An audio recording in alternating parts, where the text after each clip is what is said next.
அன்பான மாணவர்களே, உங்கள் அனைவருக்கும் என்னுடைய வணக்கங்கள். இன்று நான் 7வது நிகழ்ச்சியிலே உங்களை சந்திக்கின்றேன். இன்று இலக்கணத்தின் முதற் பகுதியாகிய எழுத்தியல் பற்றி சில விடயங்களை உங்களோடு கலந்துரையாடலாம் என்று வந்திருக்கின்றேன். காப்போது உயர்தர மாணவர்களுக்கான இலக்கண பகுதிக்குரிய வினாக்கள் பேராசிரியர் எம். நூமான் அவர்களுடைய அடிப்படை தமிழ் இலக்கணம் என்ற நூலில் இருந்து தான் எடுக்கப்படுகின்றன. எனவே நாங்கள் அந்த நூலில் இருந்து சொல்லப்படுகின்ற விடயங்கள் அந்த ஒழுங்கிலே இங்கே உங்களுக்கு தர இருக்கின்றேன். ஆகவே மாணவர்களே, இங்கே நான் தருகின்ற கருத்துக்கள் அடிப்படை தமிழ் இலக்கணத்திலே உள்ள விடயங்களாகத்தான் இருக்கும். இனி நாங்கள் வினாக்களுக்கு போவோம். வினாத்தாள் அமைப்பை பார்ப்போம். இலக்கணம் பகுதி 2 வருகின்றது. பகுதி 2 2ஆக வகுத்திருக்கிறார்கள், மேலும் 2ஆக வகுத்திருக்கிறார்கள். பகுதி 1 3 வினாக்களை கொண்டது. அது 3ம் கட்டாயமானவை. அந்த கட்டாய வினாக்களின் முதலாவது பகுதியாக பகுதி 2இன் முதலாவது பகுதியின் முதலாவது வினாவாக பகுதி 1 20 வினாக்கள் தரப்படுகின்றன. பல்வேறு வினாக்கள் 5 விடைகள் தரப்படும். ஒவ்வொன்றுக்கும் ஒவ்வொரு புள்ளிகள் கட்டாயமாக நீங்கள் எழுத வேண்டும். அவற்றில் 5 உள்ள விடைகளில் தெரிவு செய்து தரப்பட்ட அடைப்பு குறிக்கில் அந்த விடையினுடைய இலக்கத்தை எழுத வேண்டும். அந்த 20 வினாக்களும் அடங்கிய வினாத்தாளை தனியாக கிழித்து உங்களுடைய ஏனைய விடைத்தாள்களோடு இணைத்து கொடுக்க வேண்டும். ஆகவே பகுதி 1 இருக்கிற முதலாவது வினா 1, 2, 3 ஆகிய 3ம் கட்டாயமான வினாக்கள். இந்த 20 வினாக்களுக்கு நீங்கள் கட்டாயம் விடை அளிக்க வேண்டும். அடுத்து பகுதி 2 5 வினாக்கள் தரப்படும். அவற்றில் 2 வினாக்களுக்கு நீங்கள் தெரிவு செய்து விடை எழுத வேண்டும். இந்த வருகின்ற 8வது இறுதி வினாவாகிய இலக்கண பகுதிக்குரிய வினாவும் உங்களுக்குரிய தெரிவு வினாவாகவே இருக்கும். 1 தொடக்கம் 5 வினாக்கள் இடம்பெறும். முதலிலே ஆனா பகுதியிலே 8, ஆனா பகுதியிலே பொருள் மயக்கம், வலு, எழுத்துப்பிழை என்பவற்றை நீக்கி எழுதுவது அல்லது பொருள் மயக்கத்தை சுட்டிக்காட்டி எழுதுவது தொடர்பான வினாக்கள் கடந்த வருடம் வந்திருந்தன. இதில் ஒவ்வொரு வினாவுக்கும் 2 புள்ளிகள் கிடைக்கும். அடுத்து ஆவணா பகுதியிலே சிறு குறிப்பு வரைவது பற்றிய பகுதி இருக்கிறது. கடந்த வருடம் வினை சொல்லின் அடிப்படை பண்புகள் பற்றி வந்திருந்தது. மூட பெயர்கள் பற்றி வந்திருந்தது. வேற்றுமை புணர்ச்சியும் அல்வழி புணர்ச்சியும் பற்றி வந்திருந்தன. 5 வினாக்கள் இருக்கின்றன. இந்த சிறு குறிப்பு மிக சுருக்கமாக அல்வழி புணர்ச்சி வேற்றுமை புணர்ச்சி என்றால் என்ன என்று சுருக்கமாக எழுதி அதுக்கு உதாரணங்களை கொடுப்பதன் மூலம் அதிக புள்ளிகளை பெற்றுக்கொள்ளலாம். இங்கே இலக்கணத்துக்கு கட்டாய வினாக்களில் இருந்து 20 புள்ளிகளும் மேலதிக தெரிவு வினாவிலிருந்து 15 புள்ளிகளும் மொத்தம் 35 புள்ளிகள் கிடைக்கின்றன. எனவே மாணவர்களே, இப்போது நாங்கள் இலக்கணத்தினுடைய முக்கியத்துவத்தை பார்ப்போம். பகுதி 1 20 புள்ளிகள் நிச்சயமானவை. அவற்றை சரியாக எழுதுவதன் மூலம் 20 புள்ளிகளும் கிடைக்கும். இப்போ நாங்கள் கட்டுரை எழுதுகிறோம் என்று சொன்னால் எழுத்துப்பிழை, பொருட்பிழை போன்ற விடயங்களாலே புள்ளிகள் கழிக்கப்படும். ஆனால் இங்கே சரியாக விடைகளினால் சரி, கணிதத்திலே புள்ளி கிடைப்பது போல் கணிதம் சரியான விடைவரமாக இருந்தால் முழு புள்ளி கிடைக்கும். அதேபோல் 20 புள்ளிகளும் சரியாக எழுதினால் கிடைக்கும். அடுத்து வலு நீக்கி எழுதுவது, ஒரு வரியில் எழுதுகிற விடை அதில் இருக்கிறது திருப்பி எழுதுவது, அதில் என்ன பிரச்சனை இருக்கிறது என்று சொல்வது, அதற்கு 10 புள்ளிகள். இங்கே சிறு குறிப்பு 1, 2 வாக்கியங்களை தான் எழுதுவது. வேற்றுமை புணர்ச்சியும் அல்வழி புணர்ச்சியும் என்றால் வேற்றுமை புணர்ச்சியை பற்றி ஒரு சிறு வரை விளக்கணும், உதாரணங்கள். அல்வழி புணர்ச்சியை பற்றி ஒரு 2 இல்லை 3 வரிக்குள்ளே ஒரு வரை விளக்கணும், உதாரணங்கள். இவ்வாறு எழுதுகிற போது 35 புள்ளிகள் உங்களுக்கு இலக்கணத்தில் கிடைக்கும். கட்டாயமான நிச்சயமான விடயங்கள் சரியாக தெரிந்து கொண்டால் சரி. அப்போ இங்கே இலக்கண கேள்வி எடுப்பதில் இன்னொரு பயணம் இருக்கிறது. இங்கே விடை பாருங்கள், 15 புள்ளிகளுக்கு நாங்கள் மிக சுருக்கமாகத்தான் விடை எழுதுகிறோம். இதை வாக்கியத்தின் வலுவை திருத்தி எழுதுகின்றால் அந்த ஒரு வசனத்தை தான் திருப்பி எழுதுகிறோம். பொருள் மயக்கத்தை சுட்டி காட்டுகின்றால் இவ்வாறு இந்த மயக்கம் இருக்கிறது என்று 1 இல்லை 2 வாக்கியங்கள் எழுதுகிறோம். இங்கே சிறு குறிப்பு 3, 4 வாக்கியங்கள் எழுதுகிறோம். இவ்வாறு இலக்கணத்துக்கு எடுக்கின்ற போது பெருமளவு நேரத்தை நாங்கள் மிச்சப்படுத்தி கொள்ளலாம். இப்போ சங்க இலக்கிய பண்புகளை விளக்கு, சங்க காலம் எவ்வாறு பிற்காலத்துக்கு வழிகாட்டியாக இருக்கிறது போன்ற வினாக்களுக்கு விடை எழுதுகிற போது பந்தியாக பல பக்கங்கள் எழுத வேண்டும், நேரம் அதிகம் எடுக்கும். ஆனால் இதுவும் அதே இலக்கமுள்ள அதே அளவு புள்ளி உள்ள வினா தான். குறுகிய சொற்களிலே நிறைய புள்ளிகளை எடுத்துக்கொள்ளலாம். ஆகவே இலக்கணத்திலே மாணவர்கள் சற்று கவனம் செலுத்த வேண்டும். இனி நாங்கள் தமிழ் எழுத்தியல் முதலிலே அடிப்படையான எழுத்துக்கள் பற்றிய விடயங்களை பார்ப்போம். தமிழ் எழுத்துக்களை 4 வகையாக வகைப்படுத்துவார்கள். உயிர் எழுத்துக்கள், மெய் எழுத்துக்கள், உயிர்மெய் எழுத்துக்கள், ஆயுத எழுத்துக்கள் என்று 4 வகையாக வகைப்படுத்துவார்கள். உயிர் எழுத்துக்கள் 12, மெய் எழுத்துக்கள் 18. இந்த 2 எழுத்துக்களை முதல் எழுத்து என்று சொல்வார்கள். முதல் மொழிக்கு முதலிலே தோன்றிய எழுத்துக்கள் முதல் எழுத்துக்கள். இவ்வாறு முதல் எழுத்துக்களை சொல்லுகின்ற போது எனக்கு தமிழின் முதல் நாவலான பிரதாப முதலியார் சரித்திரத்திலிருந்து ஒரு தமிழாசிரியர் முதலிடத்து கற்பித்த சம்பவம் நினைவுக்கு வருகிறது. வேதநாயகம் பிள்ளையால் எழுதப்பட்ட தமிழின் முதல் நாவல் பிரதாப முதலியார் சரித்திரம். அப்போ அங்கே அந்த பிரதாப முதலியார் பெரிய பண்ணையாருடைய பணக்கார குடும்பத்தை சேர்ந்தவர். அவரையும் அவருடைய மச்சாள் மைத்துனியையும் ஒன்றாக கற்பதற்கு ஒரு ஆசிரியரிடத்தில் அனுப்புகிறார். மச்சாள் மிக கவனமாக சொல்லுகின்ற விடயங்களை கிரகித்து படிக்கிறாள், படிப்பு ஆர்வத்தோடு இருக்கிறாள். பிரதாப முதலியார் பெரிய பணக்கார குடும்பத்தை சேர்ந்த அவருக்கு படிப்பில் நாட்டம் செல்லவில்லை. இயற்கை காட்சிகளை பார்த்து ரசிக்கிறார், மச்சாளினுடைய அழகை பார்த்து ரசிக்கிறார். ஆசிரியர் எழுத்துக்களை கற்பித்து கொண்டிருக்கிறார். ஆசிரியருக்கு விளங்குகிறது இவருக்கு படிப்பிலே கவனம் செல்லவில்லை என்று. பிரதாப முதலியாரை பார்த்து கேட்கிறார். முதலில் ஆசிரியர் உயிர் எழுத்துக்கள் 12, மெய் எழுத்துக்கள் 18, குரில் நடில் எல்லாம் விளங்கப்படுத்திய பின்னர் பிரதாப முதலியாரை கேட்கிறார், தம்பி உயிர் எழுத்துக்கள் எத்தனை, மெய் எழுத்துக்கள் எத்தனை? பிரதாப முதலியார் குடும்பம் பணக்கார குடும்பம். ஒன்று கேட்டால் 10 கொடுக்குற கொடை வள்ளல் பரம்பரையில் வந்த குடும்பம். ஆகவே பிரதாப முதலியாரும் யோசித்தார், உயிர் எழுத்து எத்தனை, மெய் எழுத்து எத்தனை என்று கேட்க, இது அங்கே போனால் செலவு பெரிய செலவில் தானே சொல்லி அதிகமாக சொல்லிவிடுவோம் என்று, சார் உயிர் எழுத்து ஒரு 50, மெய் எழுத்து ஒரு 50 என்று சொன்னேன். ஆசிரியர் சொன்னார், மந்தா படிப்பில் கவனம் செலுத்து, இப்படி முட்டாள்தனமாக பதில் சொல்லி பழகாது என்று கடுமையாக பேசிவிட்டு மச்சாளிடம் கேட்டார், உயிர் எழுத்துக்கள் எத்தனை, மெய் எழுத்துக்கள் எத்தனை? மச்சாள் சொன்னான், உயிர் எழுத்து 12, மெய் எழுத்து 18. இதை கேட்ட உடனே பிரதாப முதலியார் விழுந்து விழுந்து சிரித்தார். ஆசிரியர் கேட்டார், ஏன் நீ சிரிக்கிறேன்?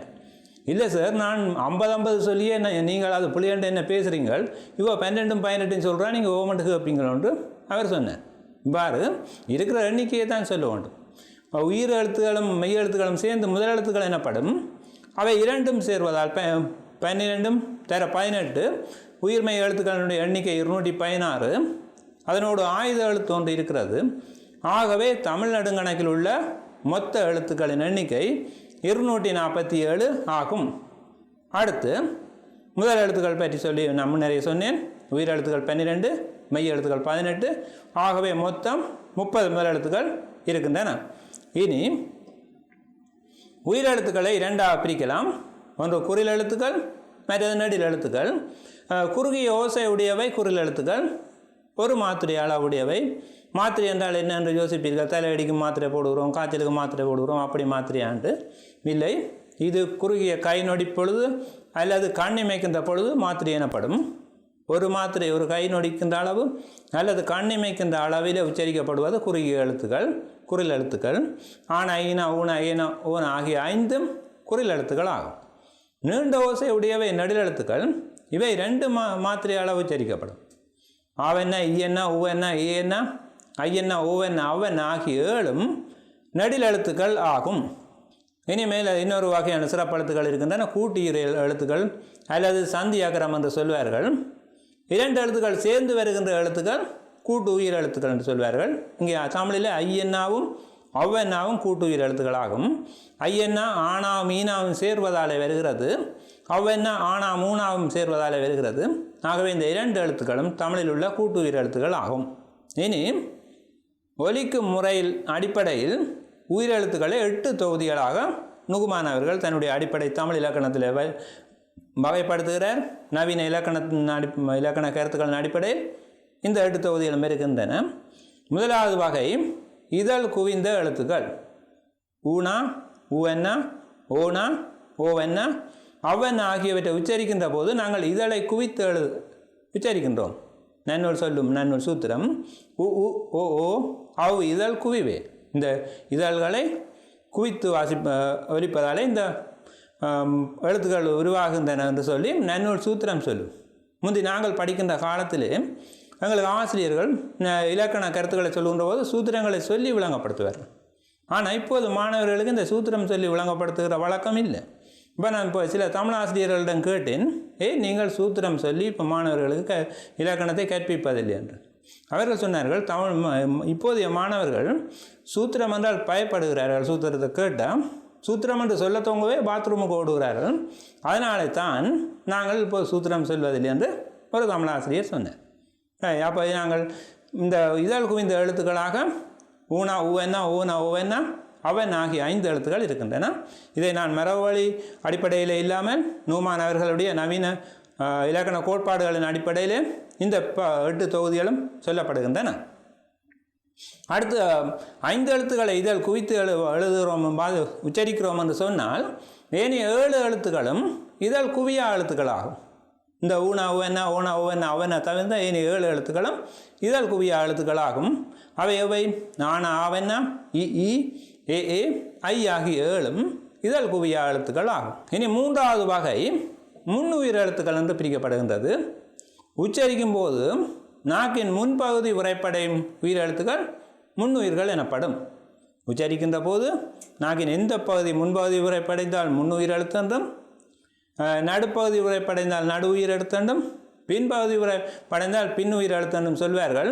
இங்கே ஈனா ஈஎன்ன ஏனா ஏஎன் ஆகியவற்றை உச்சரிக்கும் போது நாக்கின் முன்பகுதி உரைப்படைவதாக கருதப்பட்டு இவை முன்னை உயிர் எழுத்துக்கள் என்று சொல்லப்படுகின்றன. அடுத்து பின்னுயிர் எழுத்துக்கள் உச்சரிக்கும் போது நாக்கின் பின்பகுதி உரைப்படைமாயின் அவை பின்னுயிர் எழுத்துக்கள் என்று சொல்வார்கள். ஊனா உவன்னா ஓவன்னா ஓனா ஓனா ஓவன் ஆகிய 4 எழுத்துக்களும் பின்னுயிர் எழுத்துக்கள் ஆகும். அடுத்து நாக்கின் முன்பகுதியும் இல்லாமல் பின்பகுதியும் இல்லாமல் நடுப்பகுதி உரைப்படையும் போது படி உச்சரிக்கின்ற உயிர் எழுத்துக்கள் இடையுயிர் எழுத்துக்கள் என்று சொல்வார்கள். ஆனால் ஆவன் ஆகிய இந்த 2 எழுத்துக்களும் இடையுயிர் எழுத்துக்கள் ஆகும். இனி மேலுயிர் இன்னொரு வகையான உச்சரிப்பு முறையில் இன்னொரு வகையான வகைப்படுத்தல். உச்சரிக்கின்ற போது நாக்கு மேல் நோக்கி எழுகின்றதா கீழ் நோக்கி தாழ்கின்றதா மேலும் கீழும் மற்ற இடைப்பகுதியில் நிற்கின்றதா என்பதை வைத்துக்கொண்டு மேலுயிர் கீழுயிர் என்று சொல்லி வகைப்படுத்துகிற மரபை நாங்கள் இங்கே காணுகிறோம். உச்சரிக்கும் போது நாக்கு மேல் நோக்கி எழுகின்ற உயிர்கள் மேல் உயிர் எழுத்துக்கள் என்று சொல்லப்படும். ஈனா ஈயன்னா ஊனா ஊவன் ஆகிய 4 உயிர் எழுத்துக்களும் மேல் உயிர் எழுத்துக்கள் ஆகும். உச்சரிக்கும் போது நாக்கு கீழ் நோக்கி தாழ்கின்ற உயிர்கள் கீழ் உயிர் எழுத்துக்கள் ஆகும். ஆனால் ஆவன் ஆகிய 2ஐயும் உச்சரிக்கும் போது நாக்கு கீழ் நோக்கி தாழ்கின்றது, ஆகவே அது கீழ் உயிர் எழுத்து எனப்படும். இனி நடு உயிர் எழுத்துக்கள் இந்த பாதியும் முன் உயிரும் இல்லாமல் இடை உயிரும் இல்லாமல் நாக்கை உச்சரிக்கும் போது நடுவிலே 2 மற்ற நிலையிலே நாக்கு நிற்கின்ற போது மேலேயும் செல்லாமல் கீழேயும் செல்லாமல் நிற்கின்ற போது வருகின்ற எழுத்துக்கள் நடு உயிர் எழுத்துக்கள் எனப்படும். ஏ ஏ ஓ ஓ ஆகிய 4 உயிர் எழுத்துக்களும் நடு உயிர்கள் எனப்படும்.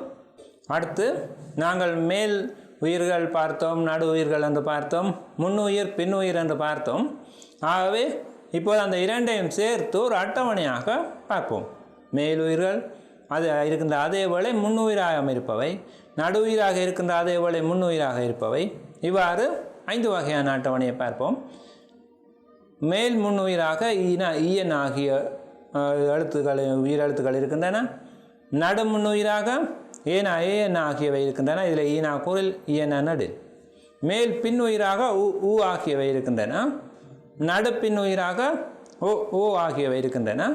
கீழடை உயிராக ஆனா ஆவெனா என்பவை இருக்கின்றன. இந்த அட்டவணையை நினைவில் வைத்துக் கொண்டால் வருகின்ற வினாக்களுக்கு நீங்கள் விடை எழுத முடியும். இனி இந்த உயிர் எழுத்துக்கள் வேறு விதங்களாக ஒலிக்கும் எழுத்துக்களை பற்றி பார்ப்போம். அதனை இருவேறு விதங்களாக ஒலிக்கும் என்று யோசிப்பீர்கள். இந்த வடமொழியிலே 4 காணா என்று சொன்னால் 4 வகையான காணா இருக்கிறது. சாணா 4 வகையான சாணா இருக்கிறது. ஆனால் தமிழ்லே காசா தாப்பா எல்லாம் ஒவ்வொன்று தான் இருக்கிறது. ஆனால் பொருள் வேறுபாட்டுக்கு ஏற்ற மாதிரி அதை சொல்லணும். உதாரணம் பாவம் என்ற ஒரு சொல் இருக்குது. பாவம்னா வானா உம்மென்னா போட்டு தான் எழுதுகிறோம். நான் போன உறப்பில் என்ன பாவம் செய்தேனோ தெரியாது என்றால் இந்த பாவம்னா தான் போட்டு பாவம் எழுதும். மாதவி அரங்கேற்றத்தின் போது பல்வேறு பாவங்களை வெளிப்படுத்தினான். அந்த பாவம் என்பதற்கும் இந்த பாவம்னா தான் போட்டு எழுதணும். ஒரே இருக்கிறது ஒரே பானா தான். அது தமிழ் செய்த பாவம். பாவத்தையும் பாவத்தையும் ஒரே வடிவமாக வெளிப்படுத்த வேண்டி இருக்கிறது. இவ்வாறு உயிரெழுத்துக்களுக்கும் 2 வகையான அருகிலே வருகின்ற எழுத்தை பொறுத்து வளமையான உச்சரிப்புக்கு பதிலாக சில வேறு வகையான உச்சரிப்புகள் இருக்கின்றன. இவ்வாறு இந்த ஈனா என்ன ஏனா ஏனா என்ற முன்னுயிர் எழுத்துக்கள் சில வழியில் பக்கத்தில் இட்டென்ன எண்ணென்ன இள்ளென்ன ஈழென்ன இட்டென்ன ஆகிய உயிரெழுத்துக்கள் உயிர்மை ஆகியவற்றின் மெய் எழுத்துக்கள் அல்லது உயிர்மை எழுத்துக்கள் வருகின்ற போது இவை இட உயிர்களாக ஒலிக்கின்றன. ஞாபகத்தில் மீண்டும் வைத்திருப்போம். இ இ ஏ ஏ என்பவை முன்னுயிர் எழுத்துக்கள். ஆனால் இவற்றின் அருகிலே சில வேளை இட்டு என்ற மெய் எழுத்து வரலாம் அல்லது டா என்ற உயிர்மை எழுத்து வரலாம். இவ்வாறு வருகின்ற போது டென் எள் ஏழு இட் ஆகிய வருகின்ற போது இவை இட உயிர்களாக ஒலிக்கும். இப்போது இகரத்தை முதலிலே பார்ப்போம். இது, இலை, திசை புலி என்று இகரத்தை உச்சரிக்கின்ற போது அங்கே நாங்கள் முன்னுயிர் எழுத்தாகத்தான் இகரத்தை உச்சரிக்கின்றோம். இங்கே பாருங்கள், இடம், இணை, பிணை, சிறகு என்று உச்சரிக்கும் போது இவற்றை இடை உயிர்களாக உச்சரிக்கின்றோம். இப்போது நாங்கள் அந்த இட்டென்ன, இன்னென்ன, இல்லென்ன, இளென்ன, இற்றென்ன ஆகியவற்றோடு இகரம் வந்துமாக இருந்தால் ஏனைய இகரத்திலேருந்து வேறுபடுத்த வேண்டும். அது விதிமுறைப்படி. ஆனால் இப்போ சில வேளையிலே நான் தமிழ் தின போட்டிக்கு எங்களுடைய வேலைய மட்டத்திலே தரம் 11 ஈடுபட்ட ஒரு மாணவருக்கு நாங்கள் பயிற்சி அளித்து கொண்டிருந்தேன். நாங்கள் அப்படி செய்கின்ற வழக்கம் இருக்கிறது. அப்போது உதவி கல்வி பணிப்பாளர் ஒருவர் வந்து என்ன மாதிரி என்று கேட்டார். நான் சொன்னேன், இந்த பிள்ளை நல்ல இலக்கணம் செய்கிறேன். அப்போ அவர் அந்த பிள்ளையினுடைய அறிவை சோதிக்கிறதுக்கு இவ்வாறு வருகின்ற அந்த வேறுபட்ட ஒலிக்கின்ற ஒலிகளை கேட்டார். அந்த மாணவி சரியாக எல்லாவற்றையும் சொன்னார். 30 பேருக்கு ஒரு சந்தோஷமாக இருந்தது, சந்தேகம் கேட்டது. அப்போ கேட்டார், இந்த இகரம் என்னென்ன எழுத்துக்கள் பக்கத்தில் வருகின்ற போது அந்த ஒலி மாற்றம் அடையும். அப்போ அந்த மாணவி சொன்னார், எனக்கு இந்த உதவி ஒன்றும் தெரியாது சார், நான் உச்சரித்து பார்த்து சொல்லுகின்றேன். ஆகவே இந்த ஒலி வேறுபாடுகளை உங்களுக்கு இந்த விதிகள் தெரிந்தால், இட்டு நில் இட்டென்பவற்றுக்கு வருகின்ற போது பக்கத்தில் வருகின்ற போது மாறுமண்டு விதி தெரிந்தால் நீங்கள் அதை வச்சு கொண்டு சொல்லலாம். இல்லாவிட்டால் உச்சரித்து பாருங்கள். இது, இலை, திசை, புலி என்பவற்றை சாதாரணமாக உச்சரிக்கணும். வாய் நன்றாக திறக்க வேண்டிய அவசியம் இல்லை. ஆனால் இடம் என்று சொல்லுகின்ற போது பாருங்கள், இடம் இங்கே வாய் நன்றாக அகலுகின்றது. காதலோடைய கண்கள் என்று சொல்வார்கள் பெண்களுக்கு, காவிய நாயகிகளை வர்ணிப்பார்கள். அது மாதிரி இந்த இடம் என்று சொல்லுகின்ற போது இந்த வாய் காது வேற போகிற போல இருக்கிறது. இது என்கின்ற போது வாய் திறக்காமல் மெதுவாக திறந்தபடி உச்சரிக்கிறோம். இடம் என்று சொல்லுகின்ற போது ஈனா இன்னும் பின்னணி செல்கின்றது. இணை, பிணை, சிறகு போன்ற சொற்களின் போது வாய் நன்றாக அகலுகின்ற நிலையை பார்க்கிறோம். அப்போ இந்த உச்சரிப்பு முறையிலேயே நாங்கள் இதனை பிடித்துக் கொள்ளலாம். அடுத்து ஈகாரம் அவ்வாறு 2 வகைகளாக சொல்லப்படுகிறது என்பதை பார்ப்போம்.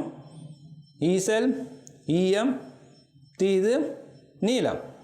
இது ஈகாரம் வளமையாக முன்னுயிராக ஒலிக்கின்ற முறை. ஆனால் பாருங்கள், டகரத்தோடு ஈடு டகரத்தோடு வருகின்ற போது, ஈரல் ஈரல் என்கின்ற போது ரகரத்தோடு வருகின்ற போது, நீளம், கீழே போன்ற இந்த எழுத்துக்களோடு வருகின்ற போது வாய் நன்றாக அகற்றி அதை உச்சரிக்க வேண்டியிருக்கு. ஈசல் என்கின்ற போது சாதாரணமாக சொல்கிறோம். ஈடு என்கின்ற போது வாய் நன்றாக விரிந்து அந்த சொல்ல வேண்டியிருக்கிறது. கீழே இந்த லகரம் சொல்லுகின்ற போது, இந்த லகரம் தமிழுக்கே உரிய சிறப்பு எழுத்து இல்லைன்னா தமிழிலே கூட வருகிறது இந்த லகரம். அதை பழைய பண்டிதர்கள் யகரம் யானா போல உச்சரிப்பார்கள். இப்போது வாழை என்றால் முந்தைய பண்டிதர்கள் என்ன மாதிரி உச்சரிப்பார்கள், வாயை என்று உச்சரிப்பார்கள். சர்டேஜ் போட்டு தான் ஆங்கிலத்தில் எழுதுவார்கள், தமிழுக்குரிய சிறப்பு.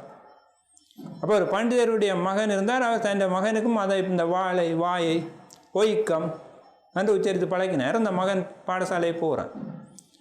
அங்கே போய் புட்டோடு ஒவ்வொரு நாளும் வாழைப்பழம் கொண்டு போவான். அப்போ என்னன்னு கேட்டால் அவன் சொல்லுவான், வாயைப்பயம் என்று சொல்லுவான்.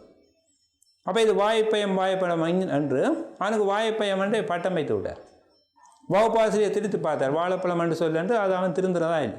அப்போ சொல்லிவிட்டார், நாளைக்கு கொண்டு அப்பா பண்டிதரையும் கூட்டி கொண்டு வான். அப்போ அப்பா வந்தார், என்ன பிரச்சனை என்று கேட்டார். இல்லை, உங்களோட மகன் வாயப்பயம் என்று சொல்கிறான், இங்கே பிடியங்கள் எல்லாம் அவரை வாயப்பயம் என்று நக்கல் அடிக்கிறார்கள் என்று ஆசிரியர் சொன்னார். அதுக்கு அந்த பண்டிதர் சொன்னார், எங்கட வயக்கம் அப்படித்தான், அதை மாற்றிடான். அப்போ மகன் வாயப்பயம் வேண்டாம், அப்பா வயக்கம் வேண்டாம், இதை மாற்ற முடியாது. இந்த லானாவை ஜானா மாதிரி தான் பண்டிதர்கள் உச்சரிப்பார். இனி அடுத்த எகரத்தினுடைய ஒலி அமைப்பை பார்ப்போம். எலி, எருத்து, செய்தி, வெயில் என்பவற்றிலே வாய் மெதுவாக திறக்க உச்சரிக்கிறோம். எட்டு, எள்ளு, கெடுதி, பெண் என்கின்ற போது நன்றாக வாய் திறந்து சொல்ல வேண்டியிருக்கிறது. எங்களோட விதிமுறைப்படி பார்க்குறதாக இருந்தால் இட்டென்ன இருக்கிறது, டகரம் இருக்கிறது. லகரம் பார்த்து நாங்கள் அது பக்கத்தில் வருகின்ற போது உச்சரிப்பு மாறும் என்று. டகரம், கெடுதி, டூனா என்று சொல்லி உயிர்மை எழுத்தாக இருக்கிறது. பெண் நகரமை பார்த்தோம், இந்த எழுத்துக்கள் வருகிறதும் மாறுகிறது. அடுத்து ஏகாரத்தினுடைய உச்சரிப்பு முறை ஏலம், ஏது, நேற்று, சேதி என்பவற்றில் இந்த மாற்றம் இல்லை. ஏடு, ஏழு, கேள்வி, வேண்டும் என்கின்ற போது இன்னும் வாயை விரித்து சொல்ல வேண்டியிருக்கிறது. அது இன்னொரு வகையான உச்சரிப்பு. இனி நாங்கள் ஒரு பயிற்சி பார்த்து விட்டு செல்வோம். வேறுபட்டு ஒலிக்கும் சொல்லை இனம் காண்க. இப்போ இந்த நீங்கள் உச்சரித்தும் பார்க்கலாம், இந்த விதியை ஞாபகப்படுத்தி கொண்டும் போகலாம். இந்த இகரம், ஈகாரம், எகரம், ஏகாரம் என்பவை இட்டென்ன, இல்லென்ன, ஈழென்ன, இட்டென்ன என்பவற்றோடு உச்சரிக்கப்படுகின்ற போது இடை உயிர்களாக உச்சரிக்கும். அப்படியானால் ஒன்று ஏனைய எல்லா எழுத்துக்களும் இட்டு நெல் இல்லாமல் இருக்க ஒரு சொல்லு இந்த எழுத்துக்களோடு வரலாம். அல்ல எல்லா சொற்களும் ஏனைய 4 சொற்களும் இட்டு நெல் இற்றோடு வேற ஒரு சொல்லு இந்த எழுத்துக்கள் இல்லாமல் தனித்து முன்னுயிராக உச்சரிக்கலாம். இந்த அடிப்படையில் நாங்கள் பார்ப்போம். இறாகு ரகரம் இருக்கிறது, ஆகவே இட உயிராக உச்சரிக்கப்படுகிறது. சொல்லியும் பார்க்கலாம். மிளகு லகரம் இருக்கிறது, பிணை நகரம் இருக்கிறது, இழிவு லகரம் இருக்கிறது. இவர் இங்கே பாருங்க, அந்த எழுத்துக்களில் எதுவும் இல்லை. ஆகவே இதற்கு சரியான விடை இவர். சொல்லியும் பார்க்கலாம். இறாகு, மிளகு, பிணை, இழிவு, இவர். சாதாரணமாக இவர் என்று சொல்லுவோம். ஆகவே அந்த சொல்லு வேறுபடுகிறது. இனி பாருங்கள், தீது. இங்கே அந்த உச்சரிப்பு அதில் சொல்லப்பட்ட எழுத்துக்கள் எதுவும் இல்லை. நீளம் சொல்லப்பட்ட எழுத்துக்கள் எவையும் இல்லை. பீதி கடியை பார்க்க சற்று பீதி வருகிறது, ஆனால் அதுக்குள்ளே சொல்லப்பட்ட எழுத்துக்கள் எவையும் இல்லை. நீளம் அங்கே இலகரம் இருக்கிறது. வீரம் சொல்லப்பட்ட எழுத்துக்கள் எவையும் இல்லை. ஆகவே வேறுபட்டு ஒலிப்பது நீளம்.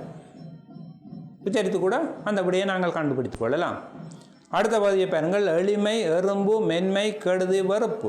எளிமையில் லகரம் இருக்கிறது, எறும்பில் ரகரம் இருக்கிறது, மென்மையில் அந்த எழுத்துக்கள் எவையும் இல்லை, கெடுதியில் டகரம் இருக்கிறது, வெறுப்பில் ரகரம் இருக்கிறது. அங்கே மென்மை என்ற சொல் வேறுபட்டு ஒலிக்கிறது. அடுத்தது கேலி, இந்த எழுத்துக்கள் எவையும் இல்லை, கேள்வியில் லகரம் இருக்கிறது, தேர்தலில் இந்த எழுத்துக்கள் இல்லை, ஏலம் இந்த எழுத்துக்கள் இல்லை, செய்தி இந்த எழுத்துக்கள் இல்லை. ஆகவே வேறுபட்டு ஒலிப்பது கேள்வி. 5வது வினாவுக்கு வருவோம். ஏது, ஏடு, ஏழு, ஏணி, ஏறு. இதில் பாருங்கள், ஏது அந்த எழுத்து இல்லை, ஏடு அந்த எழுத்துக்கள் இல்லை, ஏழு அந்த லகரம் இருக்கிறது, ஏணியம் ஏதில் அந்த எழுத்துக்கள் இல்லை, ஏடில் டகரம் இருக்கிறது, ஏழு லகரம் இருக்கிறது, ஏணியில் நகரம் இருக்கிறது, ஏறு ரகரம் இருக்கிறது. ஆகவே சரியான விடை ஏது. நாங்கள் ஒரு முறை விடையை சரி பார்ப்போம். பாருங்கள், இவர் முதலாவது வினாவுக்குரிய விடை. அது இவருக்கு மேலே ஏறிய அந்த இரண்டால் இருக்கிற மெய் எழுத்து பழைய நிறத்தில் இருக்கிறது கருப்பாக, அதை சிவப்பாகி கொள்ள வேண்டும். அடுத்து நீளம், 3வதனுடைய விடை மென்மை, 4வது விடை கேள்வி, 5வதனுடைய விடை ஏது. நாங்கள் ஒரு பயிற்சி இந்த அடிப்படையில் இந்த எழுத்துக்களின் உச்சரிப்பு பயிற்சியை மேற்கொண்டு செய்திருக்கிறோம். இனி அடுத்த விடயத்துக்கு செல்வோம். உகரிப்பின் உச்சரிப்பு வேறுபாடுகள். இப்போது நாங்கள் முன்னுயிர்கள் இடையூர்களாக உச்சரிப்பது பற்றிய முதலாவது வகையான வேறுபாடுகள் ஈன ஐயன ஈன ஏஎன் ஆகியவற்றிலிருந்து பார்த்தோம். டகரம், நகரம், லகரம், லகரங்கள் போன்றவை வருகின்ற போது அந்த உச்சரிப்பு மாறுபடுவதை பார்த்தோம். உகரத்திலே பாரம்பரியமாக 2 வகையான உகரத்தின் உச்சரிப்பு பெரிய 2 கருத்துக்கள் இருக்கின்றன. ஒன்று முற்றியல் உகரம், இன்னொன்று குற்றியல் உகரம். முற்றியல் உகரம் முழுமையாக ஒலிப்பது. முற்று இயல் உகரம் முழுமையாக ஒலிக்கின்ற இயல்பினை உடைய உகரம். அது இதழ் குவித்து உச்சரிக்கப்படும். உகரம் இதழ் குவித்து ஒலிக்கும். குற்றியல் உகரம் என்று இன்னொன்று இருக்கிறது. அது குறைந்த இயல்புடையது. இதழ் குவியாமல் உச்சரிக்கப்படுவது. தன்னுடைய உகரத்துக்கு ஒரு மாத்திரை, தன்னுடைய ஒரு மாத்திரையிலிருந்து குறைந்த அரை மாத்திரை அளவு ஒலிப்பது குற்றியல் உகரம் என்று சொல்வார். நான் இப்போது பாரம்பரிய இலக்கணகாரருடைய கருத்துக்களை சொல்லிவிட்டு பின்னர் நவீன இலக்கணகாரர் கருத்துக்கு வருகின்றேன். அவள் முற்றியல் உகரம் முழுமையாக ஒலிக்கின்றது முற்றியல் உகரம். குற்றியல் உகரம் தவிர்ந்தவை முற்றியல் உகரம். குற்றியல் உகரம் என்றால் அடுத்து என்னென்று பார்ப்போம். உரல் முழுமையாக ஒலிக்கப்படுகிறது. கதவு வல்லின ஊனா இருக்கிறது இறுதியிலே, ஆனால் வல்லினமை ஏறவில்லை. கதவு, எள்ளு, எடு என்பவை முற்றியல் உகரங்கள் என்பது பாரம்பரிய இலக்கணகாரருடைய கருத்துக்கள் ஆகும். அடுத்து குற்றியல் உகரம் பற்றி பார்ப்போம். குற்றியல் உகரம் என்றால் குறைந்த இயல்புடைய உகரம். இதழ் குவியாது உச்சரிக்கப்படுகின்ற உகரம். அதுக்கு இலக்கணகாரர் தருகின்ற வரைவிலக்கணம் தனி குற்றெழுத்து அல்லாத மற்ற எழுத்துக்களுக்கு பின்னே. தனி குற்றெழுத்து என்றால் அதாவது வல்லினமைகளில் ஏறி வரும் உகரம் குற்றியல் உகரம். இறுதியிலே வல்லினமைகளிலே 6 ஒரு எழுத்து இருக்கும். வல்லினமைகள் கசடத பற, அவற்றின் மேலே ஊனா உகரம் ஏறினால் அது பூ, சூடு, தூப்புரு என்று வரும் 6 எழுத்துக்கள் வரும். அந்த எழுத்துக்களுக்கு முன்னாலே தனி குறில் எழுத்து இருந்தால் அடு என்று சொன்னால் அது குற்றியல் உகரம் ஆகாது. ஆகவே தான் அது தனி குற்ற எழுத்து அல்லாத 2 எழுத்து இருந்தால் தனி நெடில் ஆக இருக்க வேண்டும். குறில் எழுத்து வந்தால் குற்றியல் உரம் இல்லை. இப்போ தனி குற்று எழுத்து அல்லாத மற்ற எழுத்துகளுக்கு பின்னே வல்லினமைகளில் ஏறி வரும். இறுதியில் சொல்லின்ற இறுதியில் வல்லினமை காசடத பறவையில் ஏற வேணும். அவ்வாறு ஊனா சேர்ந்தால் குசுருது புரு என்று வரும் 6 எழுத்துக்கள். இறுதி எழுத்து அந்த 6ல் ஒன்றாக இருக்கின்ற போது உகரம் தனக்குரிய மாத்திரையிலிருந்து குறுகி ஒலிப்பதனால் அது குற்றியல் உரம் எனப்படும். தனக்குரிய மாத்திரையிலிருந்து குறுகி ஒலிப்பதால் அது குற்றியல் உரம் எனப்படும். இங்கு உகரம் இதழ் குவியாது உச்சரிக்கப்படும். நாங்கள் முன்னர் பார்த்து நாங்கள் முற்றியல் உகரம் முழுமையாக உச்சரிக்கப்படும். இலக்கண விதிப்படி இதழ் குவித்து உச்சரிக்கப்படும். ஆனால் இங்கே இதழ் குற்றியல் உரத்தில் இதழ் குவியாது உச்சரிக்கப்படும். நாங்கள் பார்ப்போம். இந்த குற்றியல் உரத்தை இனங்காண நாங்கள் முதலாவது என்ன செய்ய வேண்டும்? இந்த கடைசி எழுத்து குசுடுது புரு என்ற 6 எழுத்துக்களிலே ஒன்றாக இருக்க வேண்டும். இங்கே பாருங்கள், தரப்பட்ட உதாரணத்தை பாட்டு டூனா இருக்கிறது, எறும்பு பூ இருக்கிறது, சார்பு பூ இருக்கிறது, சிறகு கூ இருக்கிறது, எஃகு ஹூ இருக்கிறது, ஆடு டூ இருக்கிறது. இறுதி எழுத்து எல்லாம் சரி. இனி 2வது நாங்கள் பார்க்க வேண்டும். முதலாவது இறுதி எழுத்து அது சரியாக 6ல் ஒன்று இருக்கிறதா என்று பார்க்க வேண்டும். குற்றியல் உரத்தை இனங்காண 2வது பார்க்க வேண்டும். அந்த எழுத்து அந்த சொல்லு 3 அல்லது 3க்கும் மேற்பட்ட எழுத்துக்களில் இருந்தால் கடைசியில் இந்த எழுத்து இருந்தால் குற்றியல் உரம். அது நிச்சயமானது. பாட்டு 3 எழுத்து குற்றியல் உரம், எறும்பு 4 எழுத்து குற்றியல் உரம், சார்பு 3 எழுத்து இறுதியில் அந்த எழுத்தும் இருக்கிறது குற்றியல் உரம், சிறகு 3 எழுத்து குற்றியல் உரம், எஃகு 3 எழுத்து குற்றியல் உரம். 2 எழுத்து வருகின்ற போது தான் கவனிக்க வேண்டும். 2 எழுத்து வந்தால் முதலாவது எழுத்து நெடில் எழுத்தாக இருக்க வேண்டும். ஆடு, காடு, நாடு இவ்வாறு நெடில் எழுத்துக்களாக இருக்க வேண்டும். அதனைத்தான் முதலாவதாக சொன்னார். தனி குற்று எழுத்து அல்லாத மற்ற எழுத்துகளுக்கு பின்னர் தனி எழுத்து வந்தால் 2 எழுத்தில் சொல் வந்தால் முதலாவது எழுத்து நெடிலாக இருக்க வேண்டும். அப்போ குற்றியல் உரத்தை இனங்காண முதலாவது என்ன செய்ய வேண்டும்? இறுதி எழுத்து இந்த 6 எழுத்துக்களிலே ஒன்று இருக்கிறதா என்று பார்க்க வேண்டும். 2வது 2க்கும் மேற்பட்ட எழுத்துக்களாலான சொல்லான இருந்தால் நீங்கள் வேறு எதுவும் சேர்த்தவில்லை, குற்றியல் உரம் என்று போடலாம். 2 எழுத்துக்களிலே வந்தால் தான் முதலாவது நெடில் எழுத்தாக இருக்க வேண்டும். அடுத்து பின்வரும் சொற்களை குற்றியல் உரம் முற்றியல் உரம் என வகைப்படுத்து. முதலாவது பாருங்கள், நாக்கு. இதில் கூணா இருக்கிறது, 3 எழுத்தில் இருக்கிறது குற்றியல் உரம். காய்ச்சி இறுதியில் சூனா இருக்கிறது, கசரத பறவையில் 1 4 எழுத்துக்களில் இருக்கிறது குற்றியல் உரம். படகு கூணா இருக்கிறது, 3 எழுத்துக்களில் இருக்கிறது குற்றியல் உரம். தட்டு டூனா இருக்கிறது, 3 எழுத்துக்களில் இருக்கிறது குற்றியல் உரம். ஏடு 2 எழுத்து. இப்போது கவனமாக பார்க்க வேண்டும். முதலாவது எழுத்து 2 எழுத்தில் இருந்தால் என்ன பார்க்க வேண்டும் மாணவர்களே? முதலாவது எழுத்து நெடில் எழுத்தா என்று பார்க்க வேண்டும். இங்கே பாருங்கள், ஏடு என்ன நெடில் எழுத்து, ஆகவே இது குற்றியல் உரம். அதே போல் அடுத்த சொல்லும் மாணவர்களை தரப்பட்டிருக்கிறது ஏடு டூனா இருக்கிறது, அது சரி. ஆனால் 2 சொல்லில் இருப்பதால் முதலாவது எழுத்து குறில் எழுத்தாக இருக்கிறது, ஆகவே அது குற்றியல் உரம் அல்ல முற்றியல் உரம். உதவு அந்த சொல்ல பாருங்கள், ஊனா இருக்கிறது இறுதியில். இறுதி எழுத்தை பார்த்தாலே இப்போ தெரியும். இந்த குசுடுது புரு ஆகிய 6 எழுத்தில் அதில் ஒன்று இல்லை. குற்றியல் உரத்தில் வல்லினமையில் ஏறிய எழுத்து அங்கே இல்லை, ஆகவே அது முற்றியல் உரம். எள்ளு வல்லினமை இல்லை, அது இடையினமையிலே உகரம் ஏறி இருக்கிறது லூனா, முற்றியல் உரம். எரு முற்றியல் உரம். உரு பாருங்கள், வல்லினமையில் ஏறி இருக்கிறது ரூனா இருக்கிறது, ஆனால் முதல் எழுத்து குறில் எழுத்து, அது குற்றியல் உரம் எல்லாம் முற்றியல் உரம். ஊரும் வல்லினமை மேல் ஏறி இருக்கிறது, முதல் எழுத்து நெடில் எழுத்தாக இருக்கிறது, ஆகவே அது குற்றியல் உரம். 20 தூணா இறுதியில் இருக்கிறது, 4 சொற்களில் எழுத்துக்களில் இருக்கிறது குற்றியல் உரம்.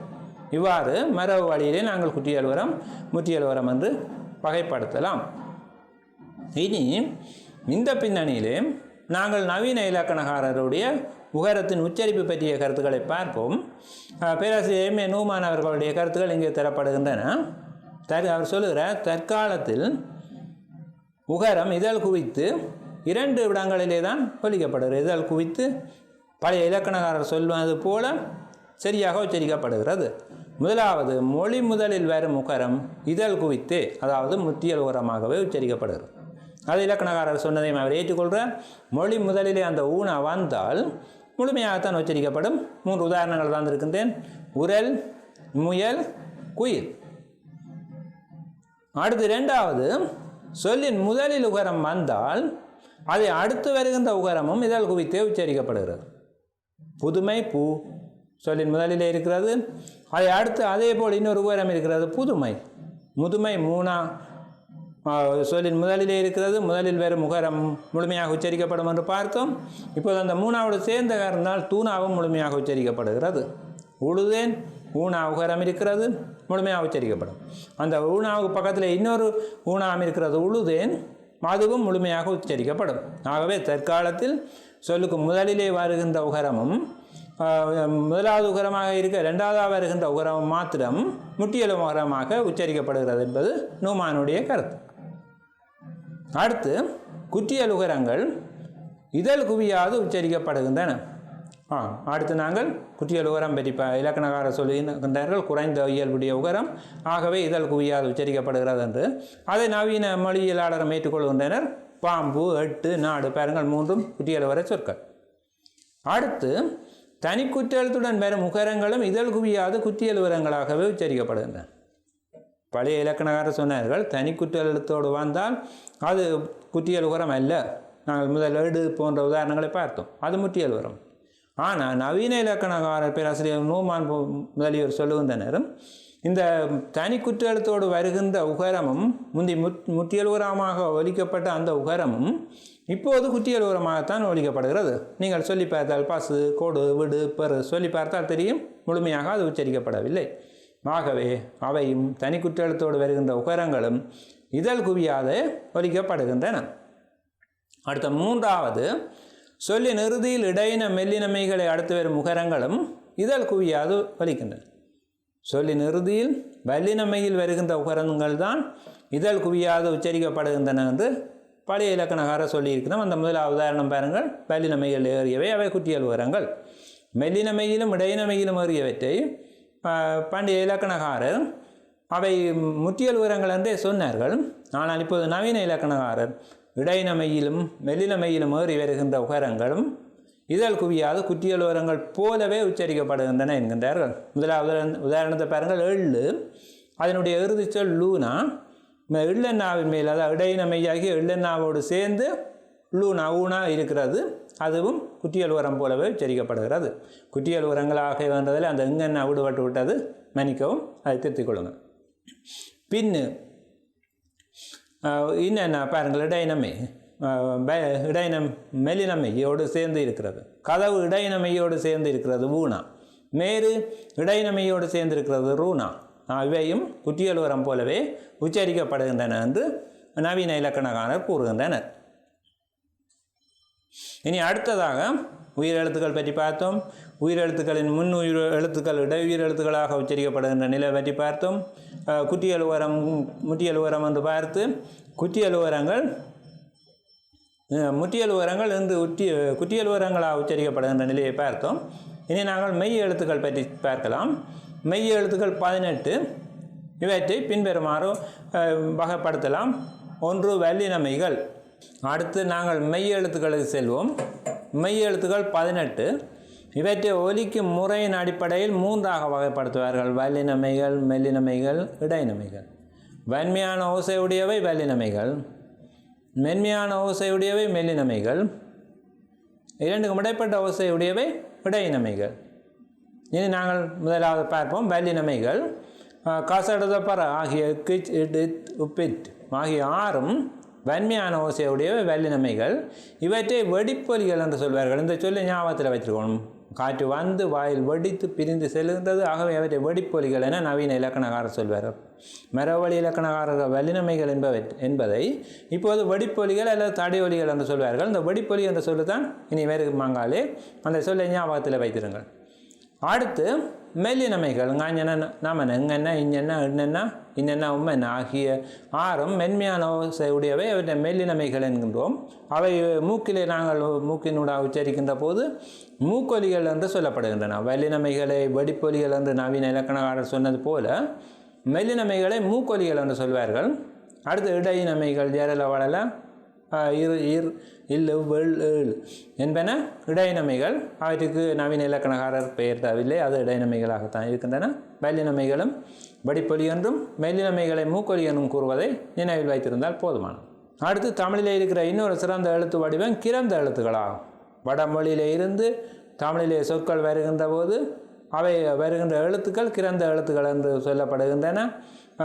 தற்சமம் தற்பவம் என்று இரண்டாக வகுத்து அதை படித்திருப்பீர்கள். தமிழுக்கு ஏற்ற மாதிரி மாறி வருகின்ற போது தற்பவம் என்றும் அப்படியே வட எழுத்து அப்படியே உச்சரிக்கின்ற போது தற்சமம் என்றும் உச்சரிப்பார்கள். இங்கே ச ய ஹ ஷ ஸ்ரீ ஆகிய எழுத்துக்கள் கிரந்த எழுத்துக்கள் ஆகும். இனி மெய் எழுத்துக்களின் உச்சரிப்பு முறை, உயிரெழுத்துக்களின் உச்சரிப்பு வேறுபாடுகள் தொடர்பாக எல்லாம் பார்த்திருக்கின்றோம். அடுத்து மெய் எழுத்துக்களின் உச்சரிப்பு முறையை பார்ப்போம். நவீன இலக்கணகாரர் அதை 7 வகையாக பிரிப்பார்கள். முதலாவது ஈரிதழ் ஒலிகள். ஈதல் என்றால் சொண்டு, 2 சொண்டுகளும் பொருந்துகின்ற போது வருகின்ற ஒலிகள் ஈரிதழ் ஒலிகள் எனப்படும். உப் உம் என்ற 2 சொற்களும் 2 சொண்டுகளும் பொருந்துவதால் உதடுகளும் பொருந்துவதால் வருகின்றன. அடுத்தது உதட்டு பல்லொலி. கீழ் உதட்டில் மேற்பல் பொருந்துவதால் வருவது உதட்டு பல்லொலி. அடுத்த பல்லொலிகள் நுனினா மேற்பல்லின் உட்புறத்தை பொருந்துவதால் வருவன பல்லொலிகள். இந்த ஆகிய 2ம் பல்லொலிகள் ஆகும். அடுத்து நுனி அன்ன ஒலிகள். நுனினா நுனி அன்னத்தை சென்று பொருந்த உச்சரிப்பது நுனி அன்ன ஒலி எனப்படும். இல் இர் ஈற்றின் என்பன நுனி அன்ன ஒலிகள். நுனினா மேல் நோக்கி வளைந்து நடு அன்னத்தை தொட உச்சரிப்பது வளைனா ஒலி. இட் இன் இல் ஆகியவை வளைனா ஒலிகள் ஆகும். அடுத்து அன்ன ஒலிகளை பற்றி பார்க்கின்றோம். நடுனா நடு அன்னத்தை தொடுவதால் உச்சரிக்கப்படுவது நடு அன்ன ஒலி. இச் இஞ்சி ஈ ஆகியவை நடு அன்ன ஒலிகள். அடுத்து கடை அன்ன ஒலிகள். கடைனா கடை அன்னத்தை தொட உச்சரிக்கப்படுபவை. இக் இங் ஆகிய 2ம் கடை அன்ன ஒலிகள். இப்போது நாங்கள் அன்ன ஒலி, நுனி அன்ன ஒலி, வளைனா ஒலி என்பவற்றை பார்த்தோம். ஏற்கனவே இவற்றை வல்லினங்கள் வெடிப்பொலிகள் என்றும் மெல்லினங்கள் மூக்கொலிகள் என்றும் பார்த்தோம். ஆகவே இப்போ அந்த வெடிப்பொலி என்றதையும் உயிரிதழ் ஒலி பல்லொலி என்பவற்றையும் இணைத்து ஒரு அட்டவணையாக பார்க்கின்றோம். உப்பும் ஆகிய 2 இதழ்களும் பொருந்துவதால் வருவதால் ஈரிதழ் ஒலி என்று சொன்னோம். அதில் உப்பென்னா வல்லினம், உம்மென்னா மெல்லினம். அப்போ உப்பு என்ற சொல்லுக்கு நவீன இலக்கணார வல்லினத்துக்கு நவீன இலக்கணார சொல்லுவது வெடிப்பொலி. ஈரிதழ் பொருந்துவதாலே அந்த உப் பெறுகிறது. ஆகவே 2ஐயும் சேர்த்து ஈரிதழ் வெடிப்பொலி என்று கூறப்படுகிறது. அதேபோல் இன்னொரு ஈரிதழ் ஒலியாகியும் மெல்லினமாக இருப்பதால் அது ஈரிதழ் மூக்கொலி என்று கூறப்படும். பல்லொலி இத் என்று பார்த்தோம். இத்தின் ஆகிய 2ம் பல்லொலிகள் என்று பார்த்தோம். அந்த பல்லொலியில் வல்லினமாக இருக்கிறால் பல் வெடிப்பொலி என்றும், இந்த மெல்லினமாக இருப்பதால் பல் மூக்கொலி என்றும் அழைக்கப்படும். ஈட்டின் நுனி அன்ன ஒலி என்று பார்த்தோம். ஈட்டு வல்லினமாக இருப்பதால் நுனி அன்ன வெடிப்பொலி என்றும், இன் மெல்லினமாக இருப்பதால் நுனி அன்ன மூக்கொலி என்றும் அழைக்கப்படும். ஈட்டு வளைனா ஒலி என்று பார்த்தோம். ஈட்டு மெல்லினமாக இருப்பதால் வளைனா வெடிப்பொலி என்றும், இன் மெல்லினமாக இருப்பதால் வளைனா மூக்கொலி என்றும் அழைக்கின்றோம். இச் அன்ன வெடிப்பொலி என்றும் இஞ் அன்ன மூக்கொலி என்றும் அழைக்கின்றோம். கடை அன்ன வெடிப்பொலி, கடை அன்ன மூக்கொலி என்று இவை அழைக்கப்படுகின்றன. இவற்றை ஞாபகம் வைத்திருக்க வேண்டும். இனி சில சிறப்பான ஒலிகள் சொல்லப்படுகின்றன மெய் எழுத்துக்களின். முதலாவது மருங்கொலிகள். காற்று நாக்கின் 2 பக்கங்களாலும் 2 மருங்குகளாலும் வெளியேற உச்சரிக்கப்படுபவை மருங்கொலிகள். இல் இல் இல் ஆகிய 3ம் காற்று நாக்கின் 2 பக்கங்களாலும் வெளியேற உச்சரிக்கப்படுவதால் மருங்கொலி எனப்படும். அடுத்த வருடொலி. நுனினா நுனி அன்னத்தை வருட, அதாவது தொட்டு கொண்டு இருக்காமல் தொட்டு சற்று வருட ஒலிப்பது வருடொலி. இர் வருடொலி ஆகும். ஆடொலி என்பது நுனினா நுனி அன்னத்தை பொருந்தி அதிர்வதால் அப்படி ஆடிக்கொண்டிருப்பதால் வருவது ஆடொலி. அறம் பாருங்க என்று உச்சரிப்பு, நாக்கு ஆடுகிறது. ரைஃபிள் என்று சொல்வது போல் விறகு, அது ஆடொலி, ரகரம் ஆடொலியாக கருதப்படுகிறது. அடுத்து அரை உயிர்கள் பார்ப்போம். உயிரொலிக்குரிய தன்மையையும் மெய்யெழுத்துக்களாக இருக்கிறது. ஆனால் உயிரொலிக்குரிய தன்மையையும் மெய்யொலிக்குரிய தன்மையும் 2ஐயும் சேர்த்து கொண்டிருப்பதால் இவை அரை உயிர்கள் எனப்படும். ஈன அந்த உயிரொலியோடு ஈயன அந்த மெய்யொலியின் 2ஐயும் போல உச்சரிப்பதால் அரை உயிராக சொல்லப்படுகிறது. இவ்வும் அரை உயிராகும். இனி மெய் எழுத்துக்களின் ஒலி வேறுபாடு. முதல் ஆரம்பத்திலேயே சொன்னேன், இந்த பாவம் பாவம் என்பவற்றை நாங்கள் ஒரே எழுத்தால் எழுதுகிறோம். ஆனால் அதுக்கு உச்சரிப்பு வேறுபாடு இருக்கிறது. இதேபோல் சில வல்லினமைகள் ஒன்றுக்கு மேற்பட்ட வகையான உச்சரிப்புகளை கொண்டிருக்கின்றன. அவை எத்தகைய உச்சரிப்புகளை கொண்டிருக்கின்றன என்பவற்றை முதலிலே பார்ப்போம். முதலாவது ககரமை. ககரமைக்கு ஜி ஆங்கில எழுத்துக்களிலே ஜிக்கு சமமான உச்சரிப்பு இருக்கிறது. H போல சில இடத்துல உச்சரிக்கிறது, கே போல சில இடத்துல உச்சரிக்கின்றது. இவ்வாறு ககரமைக்கு 3 ஒலிகள் இருக்கின்றன. இனி இந்த 3 வகையான ஒலிகளையும் எந்தெந்த எழுத்துக்கள் பக்கத்தில் வருகின்றது என்று நாங்கள் பார்க்கலாம். அப்படி இந்த இவற்றை ஞாபகப்படுத்தி தெரியாவிட்டால் ஒரு பரீட்சைக்கு வினா வந்தால் நீங்கள் உச்சரித்து பார்த்து, இப்போ காகம் என்றால் முதலாவது காவன்னா கே சவுண்டில் துவங்குகிறது, ஹம் என்றுகிறது கான் H சவுண்டில் உச்சரிக்கிறது, ரெண்டாவது கான். தங்கம் சொல்லி பாருங்கள், ஜி சவுண்டில் வருகிறது. காடு கே சவுண்டில் வருகிறது. இப்படி சொல்லி பார்த்தும் இந்த விதிகளை தெரியாமலே சொல்லி பார்த்தும் நீங்கள் சரியானபடியே கண்டுகொள்ள முடியும். ஆனால் நாங்கள் முதல்ல விதிகளை பார்ப்போம். 2 உயிர்களுக்கு இடையிலும் எரல ல ஆகிய 5 இடையினமைகளுக்கும் மகரம் தவிர்ந்த ஏனி 5 இடையினமைகளை அடுத்தும் இந்த ககரம் வருகின்ற போது அது ஏச்சாக ஒலிக்கும். பகல் H சவுண்டில் வருகிறது, செய்கை H சவுண்டில் வருகிறது, அவர்கள் H சவுண்டில் வருகிறது, செல்க H சவுண்ட், கொள்கை H சவுண்ட், வாழ்க H, அது G என்று இருக்கிறது. அதை மாணவர்கள் படிக்கின்ற போது திருத்தி படித்துக் கொள்ளுங்கள். மாணவர்களே, நாங்கள் முதலிலே உயிரெழுத்துக்களின் ஒலி வேறுபாடு பார்த்தோம். முன்னுயிர்கள் இடையுயிர்களாக ஒலிப்பது பற்றி பார்த்தோம். உகரம் இதழ் குவித்தும் குவியாவதும் உச்சரிப்பது பற்றி பார்த்தோம். இனி அடுத்து மெய் எழுத்துக்களின் ஒலி வேறுபாடு பற்றி பார்ப்போம். முதலிலே ககரமை எவ்வாறு உச்சரிக்கிறது என்று பார்த்தால், ககரம் ஆங்கிலத்துக்குரிய G சவுண்ட் போலவும் H சவுண்ட் போலவும் கே சவுண்ட் போலவும் உச்சரிக்கப்படுது. இப்போ உதாரணமாக நாங்கள் காகம் என்று ஒரே காணா வடிவத்தை வைத்தே எழுதுகிறோம். ஆனால் கா என்று துவங்குகிற போது அது கே சவுண்டில் இருக்கிறது. ஹம் என்று அடுத்த H வருகின்ற போது H சவுண்டு H போல ஒலிக்கிறது. தங்கம் என்கிற போது அந்த அதே காணாவை தான் எழுதுகிறோம், ஆனால் அது G சவுண்டிலே ஒலிக்கிறது. இவ்வாறு இந்த 3 ஒலிப்பு வடிவங்களை கொண்டதாக ககரம் இருக்கிறது, GHK. இனி இவை எங்கெங்கே வருகின்றன என்பதை நாங்கள் பார்ப்போம். நீங்கள் வேண்டுமானால் உச்சரித்து பார்த்து இந்த வேறுபாட்டை அறிந்து கொள்ளலாம். ஆனால் நாங்கள் விதிகளை பார்ப்போம். 2 உயிர்களுக்கு இடையிலும் எரல வளல என்பதில் வகரமை தவிர்ந்த ஏனைய 5 இடையினமைகளை அடுத்தும் வருகின்ற போது இந்த ககரம் H-ஆக ஒலிக்கும். பாருங்கள், பகல் H, செய்கை H சவுண்ட், அவர்கள் H, செல்க H சவுண்டில் ஒலிக்கிறது, கொள்கை வாழ்க H-ஆக ஒலிக்கின்றன. அடுத்து நகரமை வருகின்ற போது அதை அடுத்து வந்தால் G போல ஒலிக்கும். தங்கம் பாருங்க, G-ஆக சொல்லுகின்றோம். மாங்காய் G-ஆக ஒலிக்கிறது. அடுத்து 3வது சொல் முதலிலும் சொல் இடையில் இரட்டித்தும் இட் இன் ஆகிய மெய்களை அடுத்தும் கே போல ஒலிக்கும். சொல் முதலிலே வந்தால் அப்போது முதலில் நாங்கள் காகம் என்றது பார்த்தோம். சொல் முதலிலே வருகின்ற போது கேயாக ஒலிக்கும். சொல்லின் இடையிலே வருகிறது இரட்டித்து வந்தால் அங்கேயும் கேயாக ஒலிக்கும். இட்டு இன் ஆகிய சொற்களை அடுத்தும் கேயாக ஒலிக்கும். உதாரணம் பார்ப்போம். கடல், இங்கே சொல் முதலிலே வருகிறது, கேயாக ஒலிக்கிறது. பக்கம் கே காண இரட்டித்து வருகிறது, கேயாக ஒலிக்கிறது. சொற்கள் இட்டனா பக்கத்திலே வருகிறது, கேயாக ஒலிக்கிறது. வெட்கம் இட்டனா பக்கத்தில் வருகிறது, கேயாக ஒலிக்கிறது. ஆண்கள் இன்னனா பக்கத்தில் வருகிறது, கேயாக ஒலிக்கிறது.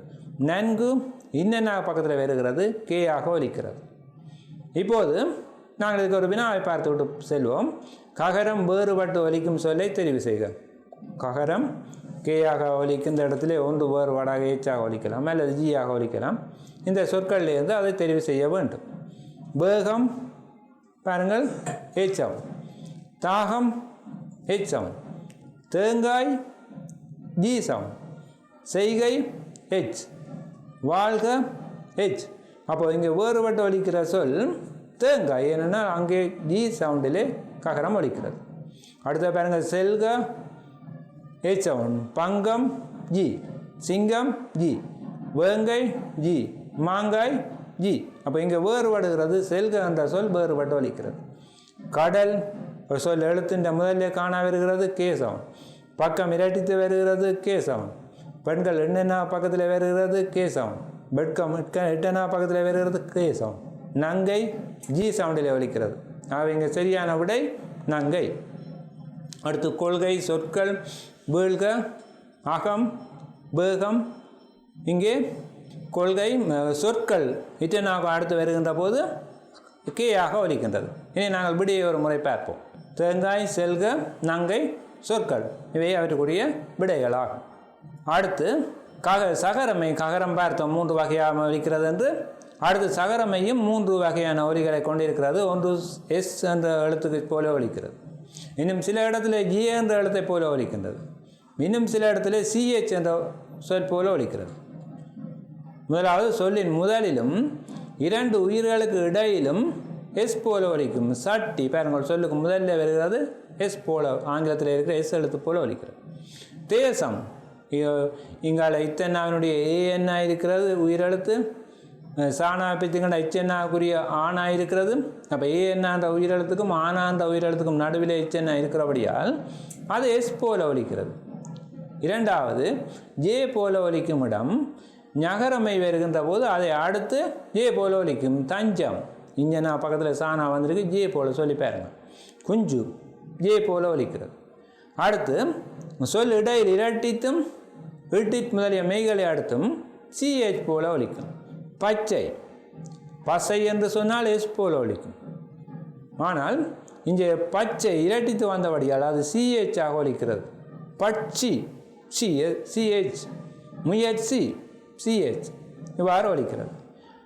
இதற்கான வினாக்களை பார்ப்போம். சகரம் வேறுபட்டு ஒலிக்கும் சொல்லை தெரிவு செய்க. அஞ்சாமை, மஞ்சம் ஜே சவுண்ட். அஞ்சாமை, மஞ்சம். நெஞ்சம் ஜேயிலே ஒலிக்கிறது. கஞ்சி ஜேயிலே ஒலிக்கிறது. பட்சி சிஹெச். இப்போ இங்கே வேறுபடுகிற சொல் பட்சி. சமர், சமாதானம். சோறு, தேசம். இங்கே முதலிலே வருகின்றன. 2 உயிரெழுத்துக்களுக்கு இடையே வருகிறது, ஏ சவுண்டிலே ஒலிக்கிறது. தேர்ச்சி இருன பக்கத்திலே வருகிறது, சிஹெச் சவுண்டிலே ஒலிக்கிறது. அடுத்து பாசம், வெட்சி, புகழ்ச்சி, இச்சை, சூழ்ச்சி என்பவற்றிலே பாசம் என்ற இடத்திலே எஸ் சவுண்டிலே ஒலிக்கின்றது. அது வேறுபட்ட சொல். அச்சம், நீட்சி, அயற்சி, பயிற்சி எல்லாம் சிஹெச் சவுண்டில் ஒலிக்கிறது. கஞ்சி ஜே சவுண்டில் ஒலிக்கிறது. வேறுபட்ட சொல் கஞ்சி. நாங்கள் ஒரு முறை விடையை சரி பார்ப்போம். சரி, நாங்கள் அடுத்த விடயத்துக்கு செல்வோம். இனி டகரமையினுடைய வேறுபாடுகள். டகரமையும் 3 வகையாக ஒலிக்கிறது. முதலாவது 2 உயிர்களுக்கு இடையில் ஒரு வகையாக ஒலிக்கிறது. படம், சடை, மகுடம் 2 உயிரெழுத்துக்களுக்கு இடையில் இந்த படம் என்ற சொல்லியிருந்து பாருங்கள். உப்பென்னா சக ஆனா. முன்னுக்கு ஒரு உயிரெழுத்து இருக்கிறது, அடுத்து இட்டு இருக்கிறது. நாங்கள் பார்க்கிற டானாவுக்கு பிரித்தால் அடுத்து ஆனா வரும். அப்போ ஆனாவுக்கும் முன்னால் இருக்கிற ஆனாவுக்கும் இடையில் வருவதால் அது ஒரு வகையாக ஒலிக்கிறது. சடை, மகுடம் என்பவற்றில். நகரமையை அடுத்தும் புறமொழி சொற்களில் சொல் முதலிலும் டி போல சற்று கடுமையாக ஒலிக்கிறது. சண்டை, டாக்கா. நகரமையை அடுத்தும் ஆங்கில எழுத்துக்கள் வருகின்ற போதும் டி போல ஒலிக்கிறது. சொல்லிடையில் இரட்டித்தும் இக்கீச் முதலிய மெய்களுக்கு முன்பும் இன்னொரு வகையாக ஒலிக்கிறது. பட்டு, வெட்கம், காட்சி. இது இந்த முதல் 2 வகையிலும் இல்லாமல் இன்னொரு வகையாக இருக்கிறது. இப்போது டகரம் வேறுபட்டு ஒலிக்கும் சொற்களை பார்க்கலாம். மகுடம், தொடு, இடை, படம், பண்டு. இங்கே பண்டு என்ற சொல் வேறுபடுகிறது.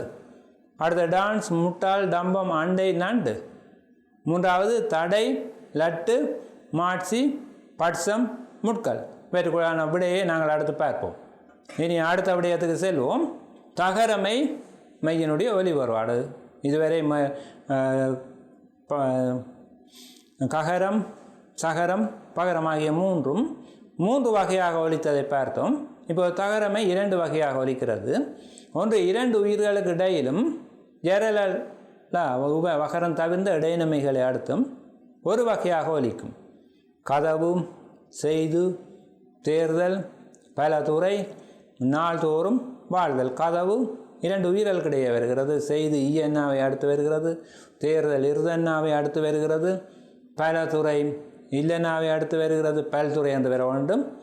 நாள்தோறும் இல்லனாவை அடுத்து வருகிறது. வாழ்தல் இல்லனாவை அடுத்து வருகிறது. நகரமையை அடுத்து அது இன்னொரு வகையாக ஒலிக்கிறது. பந்தம், மந்தை, நகரமையை அடுத்து வருகின்ற போது இன்னொரு வகையாக ஒலிக்கும். ஆகவே இவற்றை அடிப்படையாக மூன்றாவது இன்னும் ஒன்று இருக்கிறது. சொல் முதலிலும் சொல் இடையிலும் இரட்டித்து வரும்போது இன்னொரு வகையாக இது ஒலிக்கும்.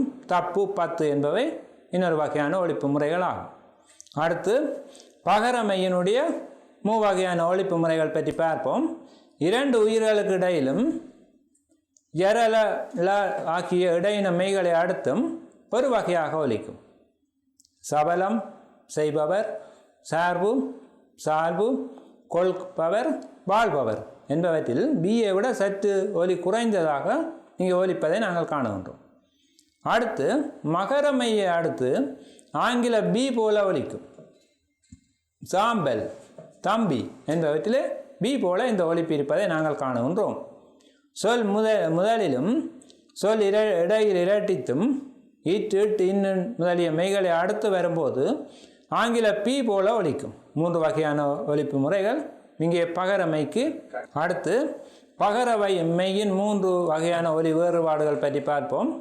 முதலாவது இரண்டு உயிர்களுக்கு இடையிலும் எரள வளளவில் உபன்னா தவிர்ந்த இடையின மெய்களை அடுத்தும் ஒரு வகையாக ஒலிக்கும். அதாவது ஆங்கிலத்தில் இருக்கிற பியை விட சற்று பிக்கும் பிக்கும் இடையிலே இருந்து ஒலிப்பது போன்ற ஒரு வகையான ஒலிப்பு முறை அது கொண்டிருக்கிறது. சபலம், செய்பவர், சார்பு. சபலம் என்பது இரண்டு உயிர்களுக்கு இடையிலே இருக்கிறது. செய்பவர் இயன்னாவை அடுத்து பெண்ணாக வருகிறது. சார்பு இர்ரனாவை அடுத்து பெண்ணாக வருகிறது. சால்பு இல்லனாவை அடுத்து பெண்ணாக வருகிறது. கொள்பவர் இல்லனாவை அடுத்து பெண்ணாக வருகிறது. வாழ்பவர் இல்லனாவை அடுத்து பெண்ணாக வருகிறது. இங்கு ஒரு வகையிலே ஒலிக்கும்.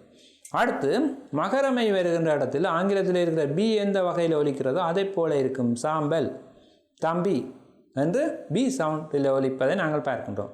மூன்றாவது சொல் முதலிலும் சொல் இடையில் இரட்டித்தும் இட்டு இட்டு இன்னும் முதலிய மெய்களை அடுத்தும் வரும்போதும் ஆங்கில பி போல ஒலிக்கும். பட்டு சொல்லின் முதலிலே பி போல இருக்கிறது. தப்பு இங்கே இரட்டித்து வந்திருக்கிறது பி ஆக உச்சரிக்கிறது. கற்பு இட்டனாவை அடுத்து வருகிறது. நுட்பம் இட்டனாவை அடுத்து வருகின்ற போது பி ஆக ஒலிக்கிறது. அன்பு இன்னனாவை அடுத்து வருகின்ற போது பி ஆக ஒலிக்கிறது. நண்பர் இன்னனாவை அடுத்து வருகின்ற போது பி ஆக ஒலிக்கிறது. இனி தகரம் வேறுபட்டு ஒலிக்கும் சொல்லை தெரிவு செய்க. பந்தம் இந்த நாவோடு சேர்ந்து வருகிறது. சொல்லின்ற முதலிலே வருகிறது. இதயம், உதவி, வீழ்தல், தேர்தல். இங்கே இந்த நாவோடு சேர்ந்து வருகின்ற போது பந்தம் வேறுபட்டு ஒலிப்பதை நாங்கள் பார்க்கின்றோம். அடுத்து ரகரமையினுடைய ஒலி வேறுபாடு பற்றி பார்ப்போம் மாணவர்களே. ரகரமை இரண்டு வகையாக ஒலிக்கும். ஒன்று ஆர் போல ஒலிக்கும், இன்னொன்று டி போல ஒலிக்கும். இரண்டு உயிர்களுக்கு இடையிலும் புறமொழி சொற்களிலும் சொல் முதலிலும் நகரமையை அடுத்தும் ஆர் போல ஒலிக்கும்.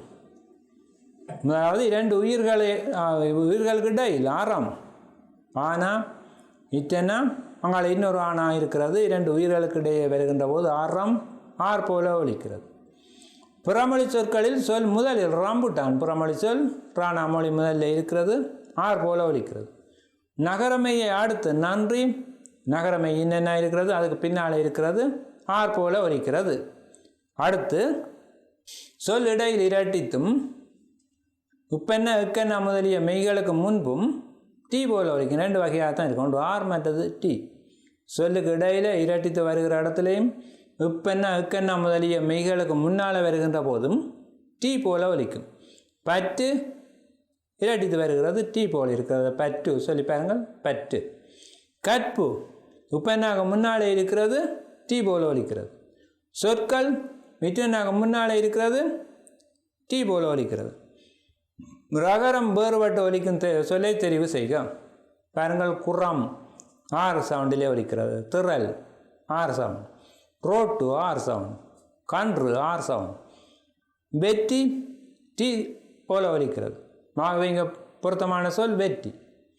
முயற்சி, பற்றை, பற்கள், விற்பனை, ரம்புட்டான். இங்கே ரம்புட்டான் ஆர் என்ற சவுண்டில் ஒலிக்கிறது. மற்ற இடங்களிலே டி சவுண்டில் ஒலிக்கிறது. ஆகவே விடை ரம்புட்டான். அடுத்து பற்று, வெறுப்பு, விறகு, ராக்கை, நன்று. பற்று டீயாக ஒலிக்கிறது. ஏனைய இடங்களிலே ஆர் போல ஒலிக்கிறது. ஆகவே பற்று சரியான விடை பற்று. இப்போது நாங்கள் விடையை பார்த்து கொள்ளலாம். இவ்வாறு இன்று நாங்கள் மாணவர்களே இன்று முதலிலே எழுத்தியல் பார்க்கின்றோம். உயிரெழுத்துக்களை பற்றி பார்த்தோம். உயிரெழுத்துக்களினுடைய ஒலி முறை பார்த்து வேறுபாடுகள் பார்த்தோம். அடுத்து மெய் எழுத்துக்களை பற்றி பார்த்தோம். மெய் எழுத்துக்களிலே வல்லினமைகள் பல்வேறு வகையாக ஒலிக்கின்றன. பெரும்பாலான எழுத்துக்கள் 3 வகைகளாக ஒலிக்கின்றன. அந்த 3 வகையான ஒலிகளையும் அவற்றுக்கான உதாரணங்களையும் பயிற்சிகளையும் பார்த்தோம். இவற்றை நீங்கள் கவனமாக பார்த்து வைத்து கொள்ள வேண்டும். அன்பான மாணவர்களே, இன்று 7வது நிகழ்ச்சியிலே நாங்கள் இலக்கணம் எழுத்தியல் என்ற பகுதியை பார்த்தோம். பேராசிரியர் நூமான் அவர்களுடைய அடிப்படை தமிழ் இலக்கணம் என்ற நூலின் அடிப்படையில் அங்கே சொல்லப்பட்ட நவீன மொழியியல் தொடர்பான கருத்துக்களுக்கு முக்கியத்துவம் கொடுத்து வருகின்ற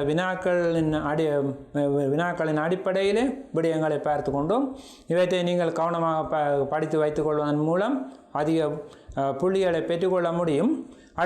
அடுத்த வகுப்பிலே நாங்கள் 8வது வகுப்பிலே சங்க இலக்கியங்களிலே விடுபட்ட புறநானூற்று பாடல், அகநானூற்று பாடல் என்பவற்றையும் சங்க இலக்கியங்களுடைய பண்புகளையும் பார்க்கலாம் என்று இருக்கின்றோம். இதுவரை நிகழ்ச்சியை பொறுமையாக கேட்ட மாணவர்கள் அனைவருக்கும் நன்றியும் வணக்கமும் கூறி விடைபெறுகின்றேன்.